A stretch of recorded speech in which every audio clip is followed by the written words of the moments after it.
Em 1987, o Rio de Janeiro vivia um período de transformações. A cidade, cheia de contrastes, dividia-se entre o brilho da Zona Sul e a dura realidade das comunidades marginalizadas. Era no meio desse cenário que os irmãos João e Pedro viviam, ambos sem teto, andando pelas ruas da cidade com pouco mais que o que carregavam nas costas.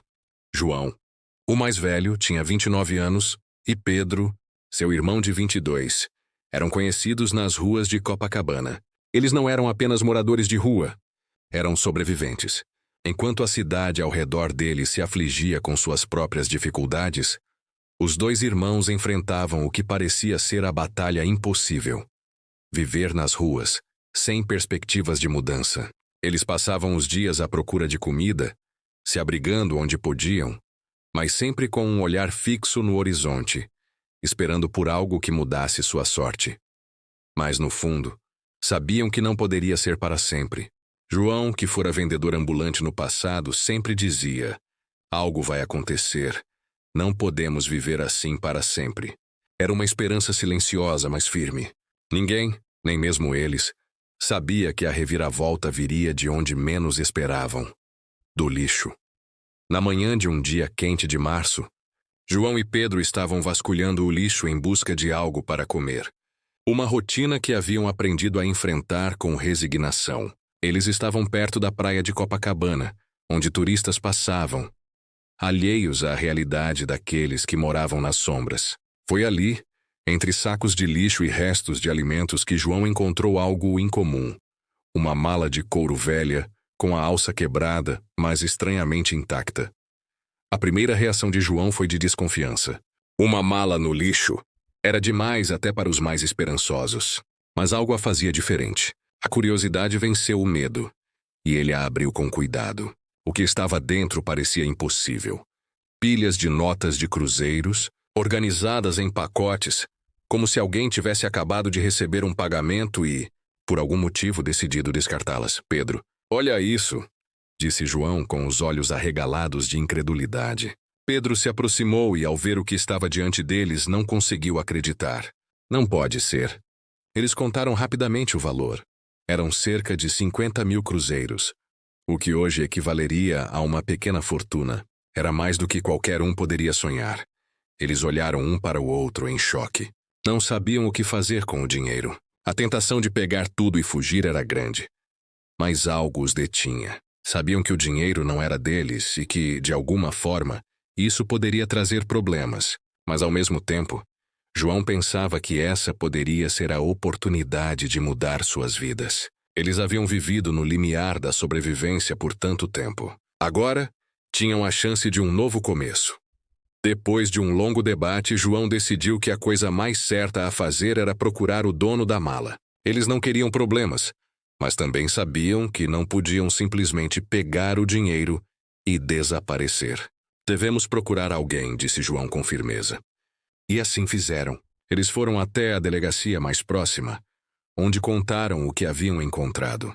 A polícia ficou desconfiada, mas, após investigar, não conseguiu encontrar qualquer pista sobre a origem do dinheiro. Não havia registro de um roubo ou de algo que pudesse indicar quem seria o verdadeiro dono. Enquanto esperavam pela solução do caso, o dinheiro ficou guardado. Então, um dia, João teve uma ideia. E se comprássemos uma casa? Era uma ideia arriscada, mas ele sabia que, com aquele dinheiro, poderia pelo menos dar um passo em direção a uma vida mais digna. Com a autorização da polícia, os irmãos decidiram investir o dinheiro em um terreno simples no subúrbio do Rio de Janeiro, na Zona Norte. Era um local modesto, mas o suficiente para eles.